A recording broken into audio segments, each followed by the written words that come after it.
Bonjour à tous, aujourd'hui on va parler d'histoire, et plus précisément de l'histoire de l'esclavage.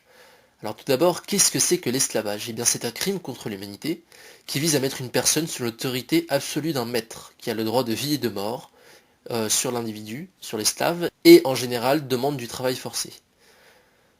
Les origines de l'esclavage. Eh bien toutes les civilisations historiques ont pratiqué plus ou moins sous une certaine forme l'esclavage. Par exemple, les Égyptiens, même si c'est un mythe qu'ils l'ont utilisé pour faire les pyramides, parce que les dernières sources historiques semblent montrer que c'était plus des ouvriers bien payés et fiers de leur travail qui ont bâti les pyramides principalement. Et dans une plus grande mesure, d'autres civilisations comme les Grecs, les Romains, les Babyloniens, mais aussi l'Empire ottoman. L'Empire ottoman qui a tellement pratiqué l'esclavage que jusqu'à 20% de sa population était composée d'esclaves africains, mais aussi surtout européens.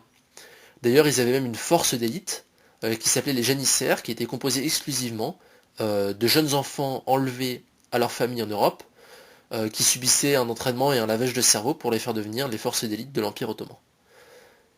L'esclavage en Afrique, quant à lui, il a toujours existé. C'est-à-dire qu'il y a toujours eu une certaine forme d'esclavage, ou de servage. C'est-à-dire que les tribus adverses vendaient en esclaves les perdants. Si un individu avait beaucoup de dettes, il pouvait avoir un contrat d'esclavage sur une certaine durée. Parfois, ceux qui avaient des dettes vendaient leurs enfants en esclavage aussi. Et ça a été pratiqué, donc cet esclavage, dans une faible mesure jusqu'au 7e siècle. Mais il faut comprendre aussi que c'était une forme d'esclavage assez différente, c'est pas celle qu'on entend, c'était quelque chose d'assez spécial. C'est-à-dire que, par exemple, l'esclave n'était pas vraiment vu vraiment comme quelqu'un de potentiellement inférieur, il était en fait juste sommé de travailler pour le maître, qui travaillait d'ailleurs la plupart du temps avec lui de façon égale.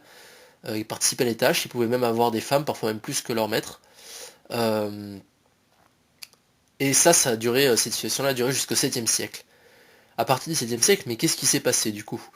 Eh bien tout simplement, c'est l'apparition de l'islam et le début des conquêtes musulmanes. Le Coran, dans beaucoup de ses passages, légitime l'esclavage des non-musulmans, et aussi la conquête, et évidemment la mise en esclavage des non-musulmans des pays conquis. Mahomet lui-même d'ailleurs avait des esclaves, dont des esclaves africains. Et on peut citer pour illustrer ça un verset du Coran qui sort de la sourate 16, verset 43. C'est l'épouse n'a aucun droit de s'opposer à son mari de posséder des esclaves femelles et d'avoir des rapports avec elles, car Allah sait mieux. Donc ça montre vraiment que dans la civilisation arabo-musulmane, il y avait vraiment cette notion d'esclavage qui était centrale, comme pour beaucoup d'autres civilisations d'ailleurs. Les razzias, ensuite, les razzias arabes, elles vont alimenter la demande en Afrique.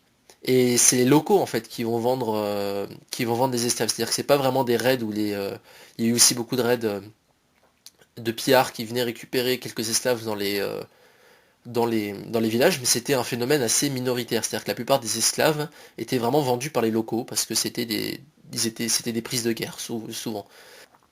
Le centre névralgique par exemple de ce commerce en fait c'est Tombouctou. Je sais pas si vous connaissez cette ville qui est classée au patrimoine mondial de l'UNESCO. Mais c'était vraiment le centre névralgique de la vente d'esclaves et de la traite arabe. Donc il y a eu des millions d'esclaves africains, mais aussi, on l'oublie beaucoup, européens, qui ont été récupérés par des raids sur les côtes de la Méditerranée, qui étaient vendus, souvent castrés, c'était ce qu'on appelle des eunuques. C'est une pratique qui a été mise en place uniquement par l'Empire ottoman.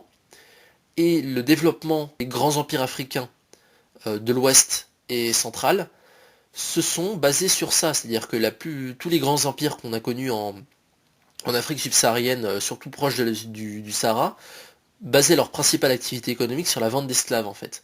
Par exemple, quand les Sosos s'emparent du Ghana au XIIIe siècle, ils vont réduire en esclavage une énorme partie de la population pour les vendre ensuite aux marchands arabes. Et on a eu l'établissement du coup de l'empire du Mali, de l'empire Songhai aussi, qui se sont vraiment basés sur l'esclavage comme principale stratégie économique. Là-dedans, il y a eu une première date pivot. Cette première date pivot, c'est 1492. Qu'est-ce qui s'est passé en 1492? Alors déjà, il y a eu la découverte de l'Amérique, ça tout le monde le sait, par Christophe Colomb, mais surtout, il y a eu la chute de l'Empire ottoman. Cette chute de l'Empire ottoman, en fait, elle va du coup mettre à mal la demande d'esclaves dans les pays subsahariens. Là-dedans, en fait, va arriver évidemment pour la demande de plantation, des plantations dans le Nouveau Monde, il va arriver la demande européenne, qui vont reprendre en fait ce commerce-là, qui était déjà établi avant.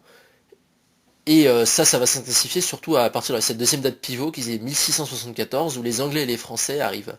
C'est-à-dire qu'ils vont concurrencer les Hollandais qui étaient déjà présents depuis un certain temps sur le commerce d'esclaves.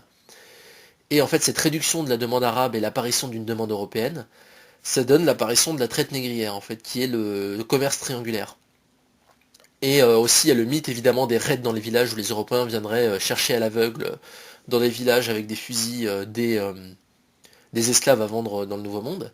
Mais ce mythe, il est faux, en fait, parce que la plupart continuaient, évidemment, d'être vendus par les locaux, même encore plus qu'avant. Et aussi, évidemment, les marchands arabes, qui étaient très contents de voir une nouvelle demande arriver. Et ça a été montré par Daniel Pratt-Mannix, qui est un historien, qui montrait que seulement 2% des esclaves étaient enlevés comme ça par les Européens.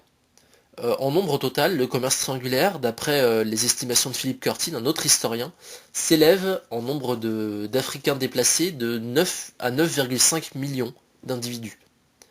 Donc c'est quand même très important, surtout sur une période qui a duré peu de temps.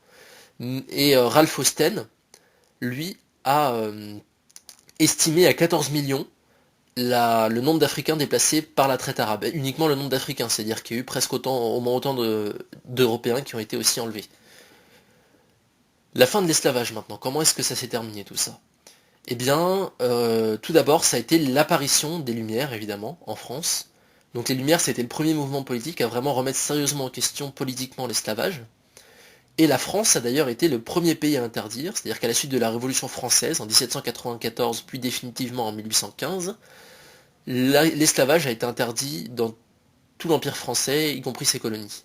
Ça a été rapidement suivi par l'Angleterre et beaucoup d'autres pays occidentaux. Et ensuite, par la pression, ils ont réussi à imposer ça à leurs colonies, c'est-à-dire qu'ils ont réussi à interdire l'esclavage dans tous les États qui contrôlaient, toutes les régions qui contrôlaient, petit à petit. Un bon exemple de ça, en fait, c'est la Mauritanie. C'est le dernier pays, la Mauritanie, à avoir interdit l'esclavage officiellement. Il a été interdit officiellement en 1981. C'est-à-dire qu'il y avait toujours, ça paraissait pas loin, mais en fait il y avait toujours des esclaves qui étaient vendus sur les marchés dans les années 80 en Mauritanie. Et c'était pas du tout caché, c'était une pratique très répandue et ça se faisait aux yeux de tous. Et en fait, cet esclavage-là, il a été aboli en 1905 par les autorités françaises en fait. Et suite au départ des forces coloniales françaises, il a été vraiment remis en place pendant très longtemps, pendant plus d'une demi-décennie. Et aujourd'hui encore, 20% de la population vit en tant qu'esclave en Mauritanie. Car justement, c'est justifié par la charia qui est la base des textes de loi du pays. C'est la loi islamique et cette charia, et elle dérive en fait des idées du Coran. C'est-à-dire que c'est les idées du Coran qui sont encore très présentes en Mauritanie qui vont vraiment encourager en fait cette situation et permettre encore l'esclavage. On peut voir aussi par exemple que l'Arabie Saoudite pratique techniquement l'esclavage selon la définition qu'on a pris au début. C'est-à-dire que les travailleurs qui viennent en Arabie Saoudite pour des contrats d'une certaine durée se voient confisquer leur passeport par leur employeur, qui ont le droit plus ou moins de leur donner ou non. C'est-à-dire qu'ils ont plus ou moins le droit de vie ou de mort sur eux. Ils ont le droit de décider s'ils peuvent rentrer dans leur pays, et en général, il y a des abus, c'est-à-dire des châtiments corporels, des demandes de travail inhumains, et beaucoup d'autres problèmes aussi. La résurgence des idées esclavagistes de l'islam, on peut le voir par exemple avec Boko Haram, qui a voulu justement suivre le Coran et remettre en place un système d'esclavage, notamment d'esclavage sexuel avec le kidnapping de beaucoup de jeunes filles notamment.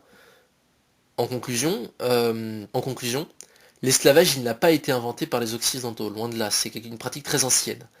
Le début de la traite négrière n'est pas non plus de leur responsabilité, c'est-à-dire qu'elle a été commencée des siècles avant par les pays arabes et même les empires africains.